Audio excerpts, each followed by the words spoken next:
Buen día, doctor. Lo escuchamos. Ya. Bien, entonces, continuando con la parte teórica, vamos a ampliar los conceptos que vimos en la última clase sobre la epidemiología y la medicina comunitaria o comunidad. Y en este caso vamos a ampliar un poco los horizontes de lo que es la epidemiología, que se basa en la investigación. Entonces, las fases de un estudio epidemiológico son una fase descriptiva. Como ven ahí en la lámina, hay que describir los fenómenos, hay que formular hipótesis del por qué, ¿no? Y esto puede hacerse bajo cualquier estudio. Generalmente son estudios descriptivos, explicativos, en fin.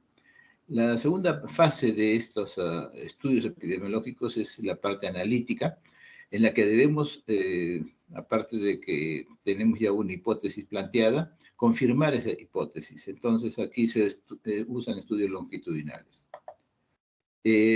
La investigación causal. ¿Por qué? ¿Por qué se produjeron los fenómenos? El factor de riesgos, el factor protector, el factor pronóstico, el factor terapéutico, es la causa, es la exposición. Y el efecto, pues, es el accidente con las secuelas que pueda traer, la enfermedad con las secuelas que pueda traer, la muerte sin secuelas y la mejoría y o curación.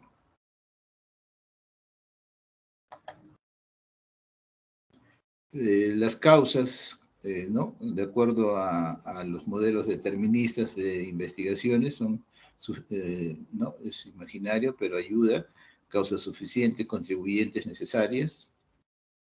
Los modelos deterministas modificados son las causas suficientes, conjunto de causas contribuyentes que, actuando en conjunto, provocan inevitablemente la enfermedad. Y los componentes, o sea, la causa componente, cada uno de los elementos que forma parte de la causa suficiente, ¿no? O mecanismo multicausal. Esto ya lo hemos visto en la parte de salud-enfermedad. El modelo determinista, bueno, acá son ejemplos de las causas que pueden provocar enfermedades.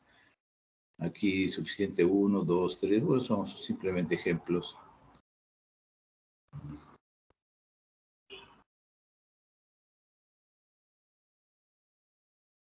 Aquí, para que vean los principios epidemiológicos, no se necesita conocer todas las causas o consecuencias para prevenir una enfermedad.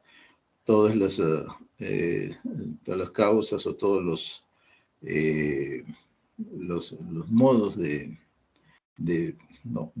o fenómenos de enfermedades o accidentes de salud, etcétera, son responsables del 100% de los casos.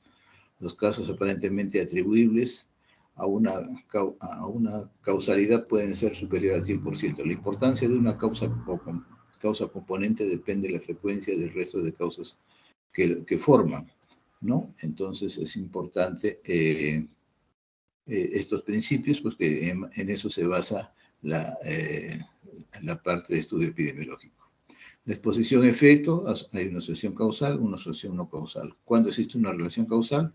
Cuando evidentemente hay algo que lo provoca y algo que lo soporta, ¿no? Entonces, los criterios de causalidad de Bradford-Hills, ¿no? Hay una fuerza de asociación, que hay una secuencia temporal concreta, correcta, gradientes de dosis-respuesta, hay una consistencia, una coherencia y plausibilidad biológica, analogías, especialidades, evidencias experimentales, etc. En la práctica, la fuerza de acción es importante, ¿no? La secuencia temporal es correcta y, bueno, no siempre la asociación que está ligada a ese fenómeno es correcta, porque generalmente puede ser artificiosa y crea sesgos. Y la asociación estadísticamente significativa, evidentemente, derivado de la anterior, tampoco es correcta. Estos son ambos, la asociación no artificial y estadísticamente significativa, son criterios de independencia. El estudio epidemiológico en general es tratar de medir. Y las medidas de frecuencia son la prevalencia y la incidencia básicamente. Prevalencia, casos que siempre están en la comunidad, e incidencia, casos nuevos que se presentan en una comunidad. El segundo factor de medidas es la fuerza de asociación y la tercera son las medidas de impacto.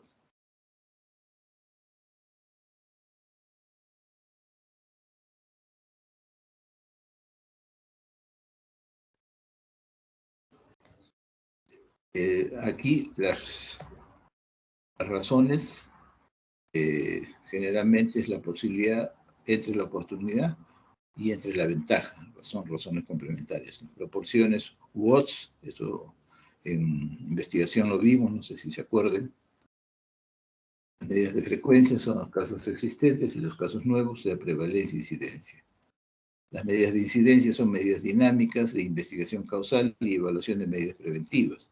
Y las de prevalencia son medidas estáticas, ¿no?, que siempre sobrellevamos como una carga de enfermedad y que generalmente estimamos como una necesidad de disminuir constantemente en el tiempo.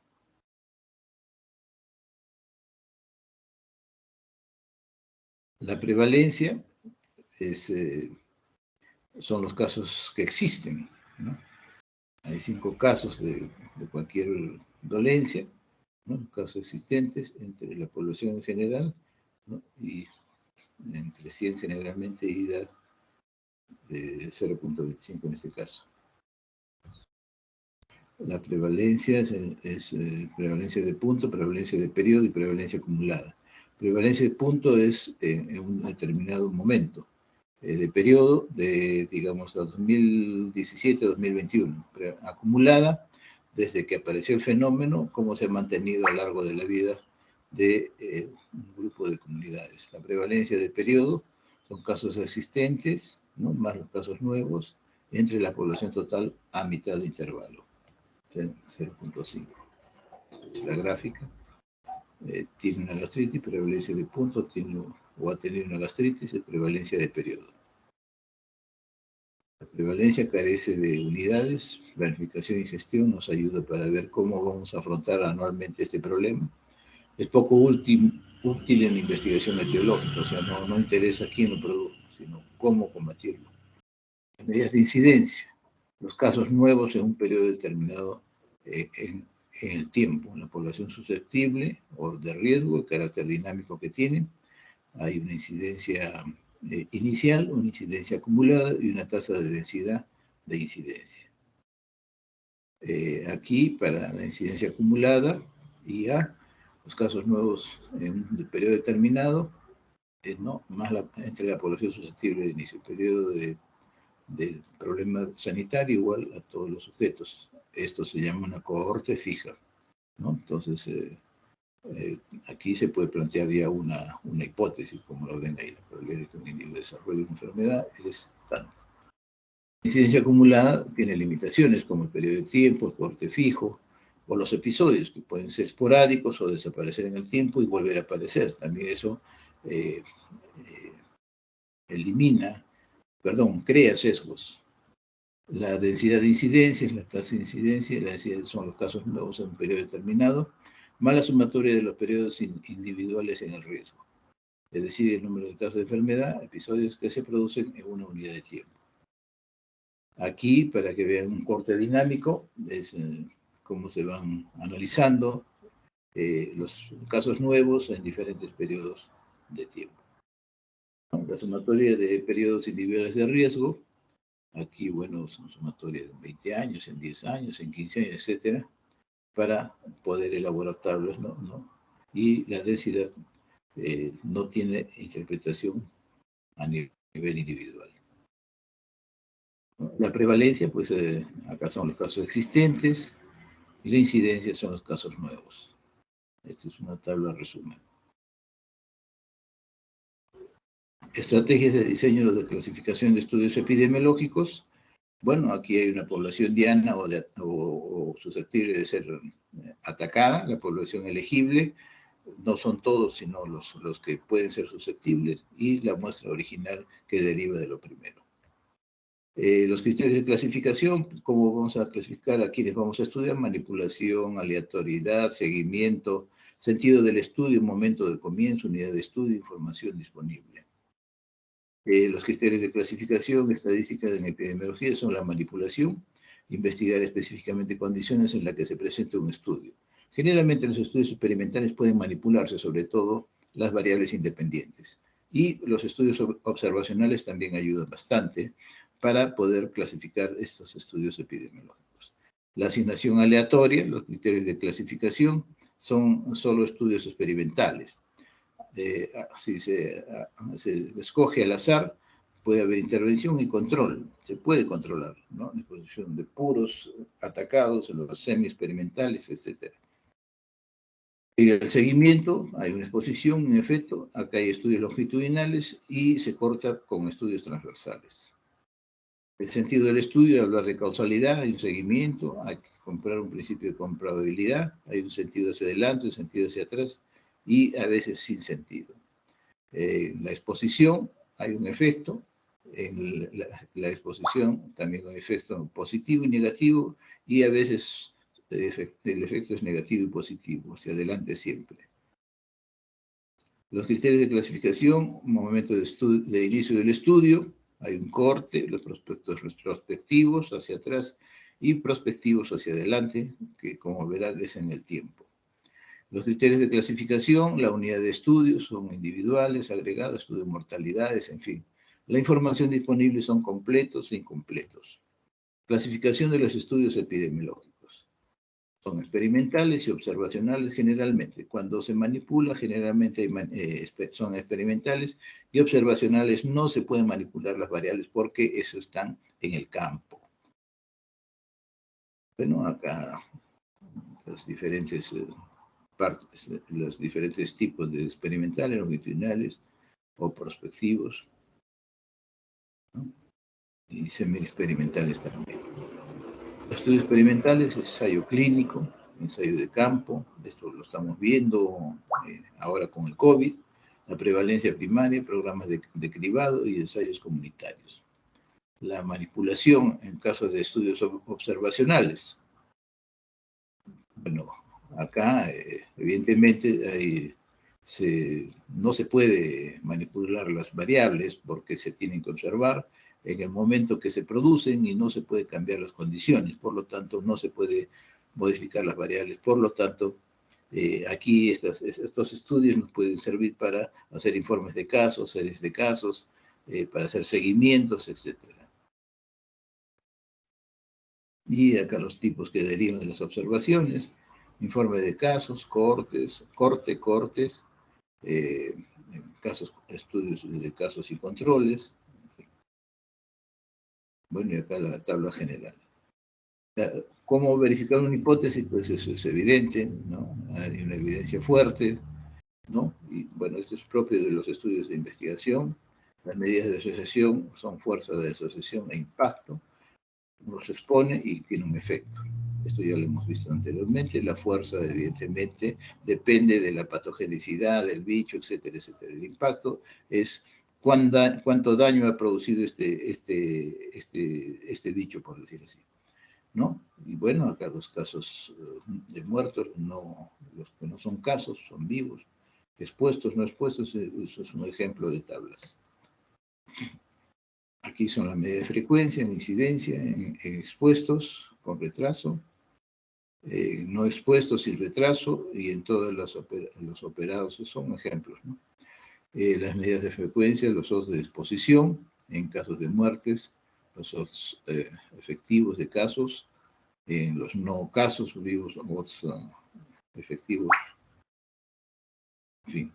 Las medidas de asociación, fuerza de asociación, riesgo relativo, sentido hacia adelante, los odds ratio, casos y controles en todos los casos. Y los impactos, pues evidentemente, son en la población y en grupos poblacionales. La fuerza de asociación, evidentemente, hay una fuerte, es una parte importante de la investigación epidemiológica, puesto de que uno debe observar cómo es que el fenómeno de salud impacta en determinados grupos poblacionales, digamos niños, digamos adolescentes, digamos viejitos, etcétera, ¿no? Entonces el riesgo de asociación es importante porque nos va a permitir calcular un riesgo relativo. En cuanto a los riesgos relativos, en una asociación protectora, una asociación de riesgo, ¿no? Y bueno, esto es en una variabilidad en el tiempo. El verdadero valor del riesgo relativo está entre 1.8 y 5, con una confianza del 95%. ¿No? Entonces, cuando es más de 5, no hay asociación. Bueno, no. La fuerza de asociación, el número de veces de odds de una exposición de los casos es mayor que más de la exposición de los no casos. Bueno, y acá hay una sobreestimación del valor de riesgo relativo, pero su incidencia del efecto es baja, ¿no? Y se interpreta como si fuera un riesgo relativo. Las medidas de asociación, una fuerza de asociación, el impacto. El impacto final se estudia la atribución y el riesgo absoluto. El riesgo atribuible, sujetos en riesgo y la proporción de riesgos absolutos sujetos con el efecto ya dado. El impacto de asociación, bueno, los riesgos atribuibles son expertos, incidencia en grupos expuestos que deben exclusivamente al factor de exposición. Todo esto prácticamente es lógico, no necesitan pensar mucho. El número necesario para evitar un caso, NNT, es el número de personas expuestas sobre las que se ha de intervenir para obtener una curación. El efecto absoluto, ¿no? La frecuencia del efecto que se debe a exposición, los riesgos relativos, riesgos absolutos, la causa necesaria, el riesgo absoluto 1, causa suficiente y necesaria. Impacto de asociación es la proporción de casos expuestos que se deben específicamente a la exposición directa. Y bueno, el impacto de asociación 2 es la incidencia de población que se debe exclusivamente al factor de exposición. Hay fórmulas como calcularlo, esto deben guardarlo porque les va a servir en el futuro. La proporción de casos expuestos es la proporción de todos los casos que se debe específicamente a la exposición directa. La incidencia en grupo, ¿no? ¿Qué ocurre si el riesgo relativo es menor que 1? ¿No? Entonces, la incidencia en el grupo de no expuestos que se debe exclusivamente a no tener el factor protector. Es un alto riesgo. Bueno, no hay que confundir la interpretación de las diferentes medidas de impacto. Todo lo que estamos viendo son medidas de impacto, ¿no? Entonces acá es un análisis de todos ellos.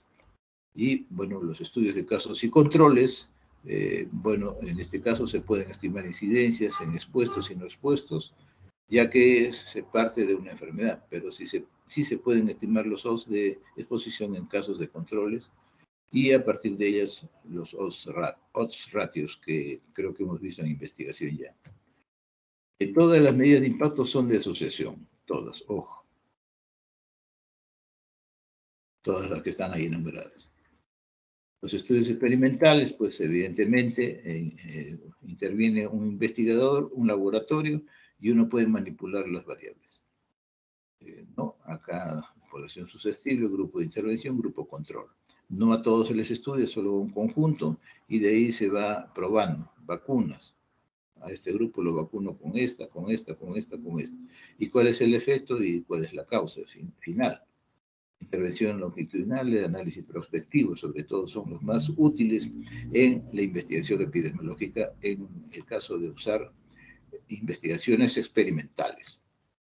El estudio experimental es el mejor diseño para verificar hipótesis causales. Esto es en el universo real. Hablar de causalidad es un seguimiento y compara el principio de comparabilidad.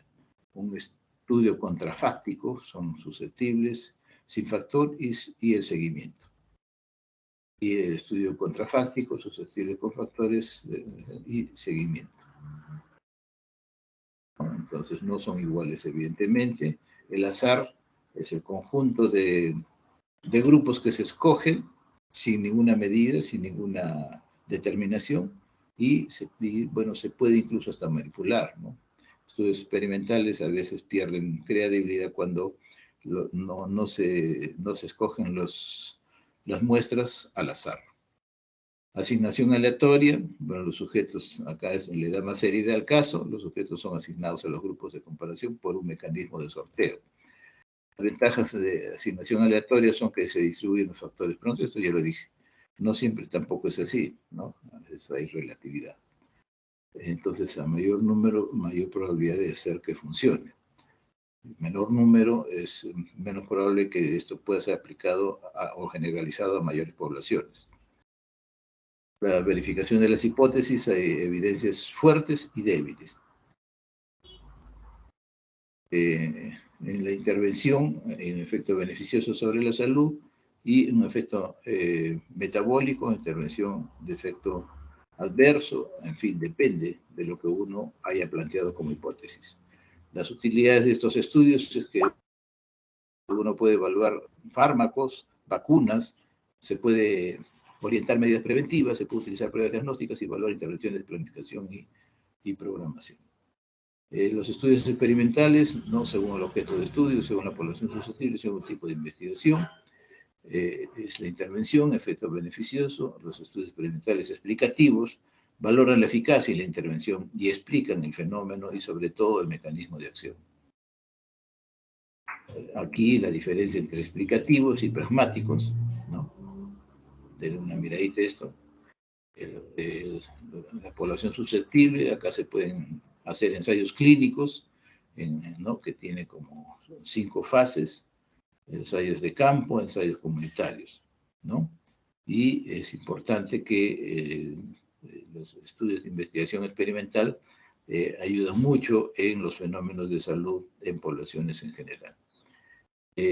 Según la asignación de intervención, los estudios experimentales puros generalmente obedecen a un diseño básico, tienen como variantes ensayos cruzados, ensayos a un solo paciente, ensayos factoriales, aleatorios, etc. Y los semi-experimentales, que generalmente se crean condiciones parecidas en las que se puede, de algún modo, modificar algunas variables. Por eso son semi-experimentales o casi experimentales.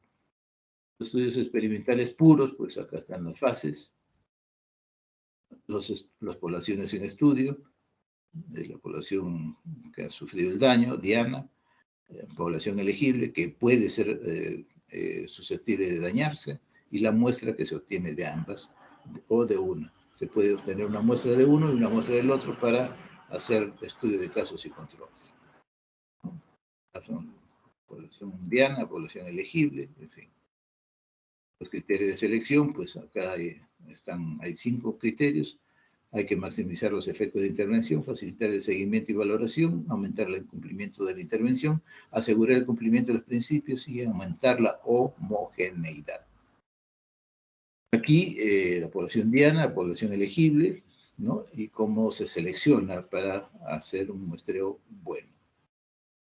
Los factores que se consideran para el tamaño de la muestra dependiendo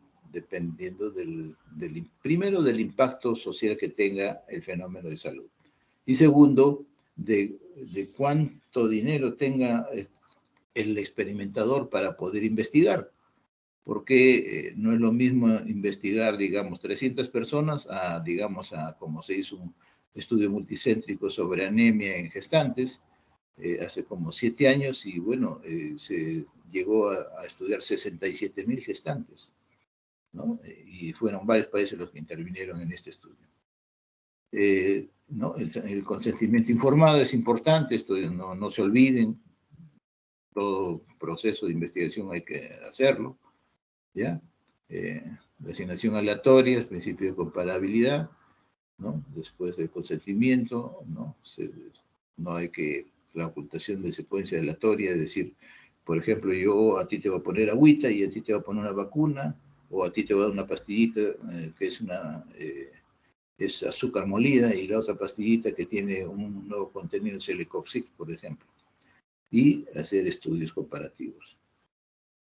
Y bueno, así se va aliando y se van formando los grupos controles y también el grupo caso. ¿Qué ocurre si no funciona la asignación aleatoria? Pues ahí hay problemas cuando las poblaciones son muy escasas o pobres, entonces ahí hay inconvenientes.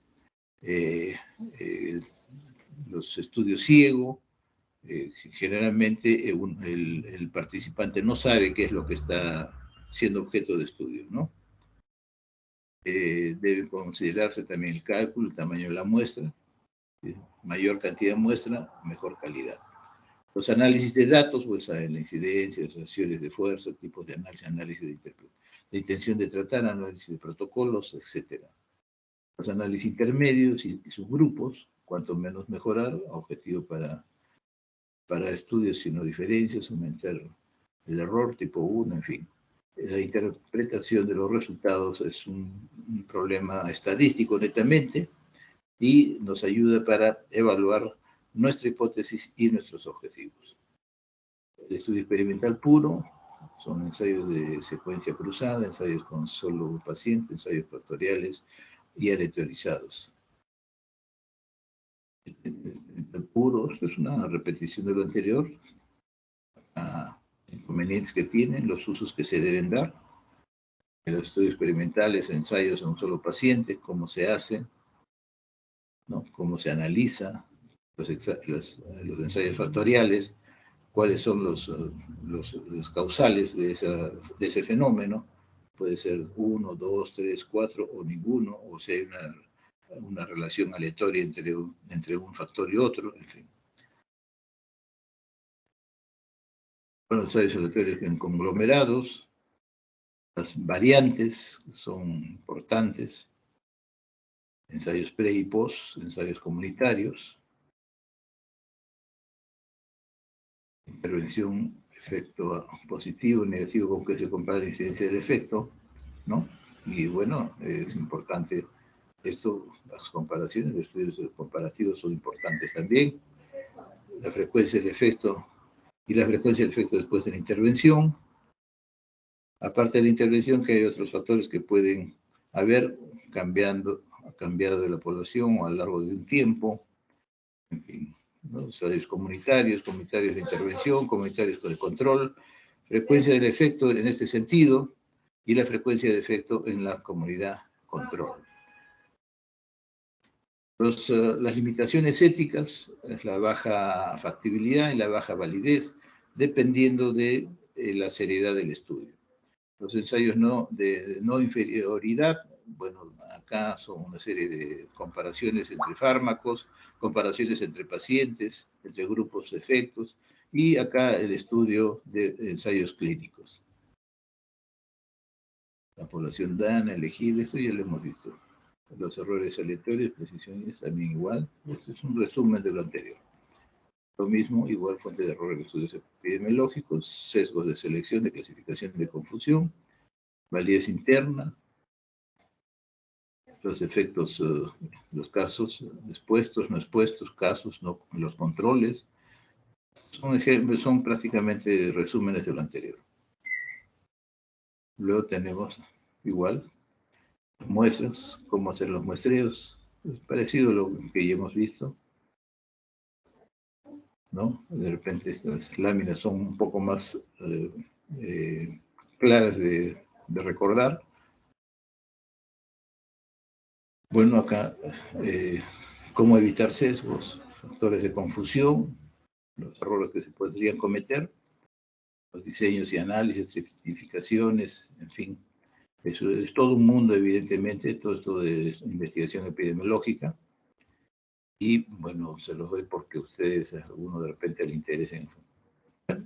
¿Cómo funciona la fiabilidad, la validez de las pruebas? ¿No? Las observaciones, observadores, de adentro y de afuera, pruebas de referencia versus validación. La validación generalmente se hace por el uso de instrumentos de medición que sean confiables. Es importante la validez, tanto enfermos como externos. Validez interna, externa. Tenemos una serie de especificaciones. Validez interna. O sea, todos son pruebas para dar validez a un ensayo, a un estudio clínico, ¿ya? Y bueno, eso depende de la confiabilidad y también de la experiencia del investigador, porque si el investigador no tiene una experiencia adecuada, pues va a cometer más errores, ¿no? Los valores predictivos son positivos.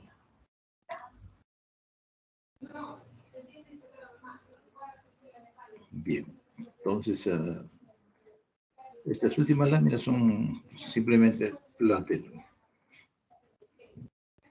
Lo sé, eso ya también lo hemos visto. Muy bien. Muy bien, chicos, ¿alguna pregunta sobre esto? Vamos a bajar la asistencia.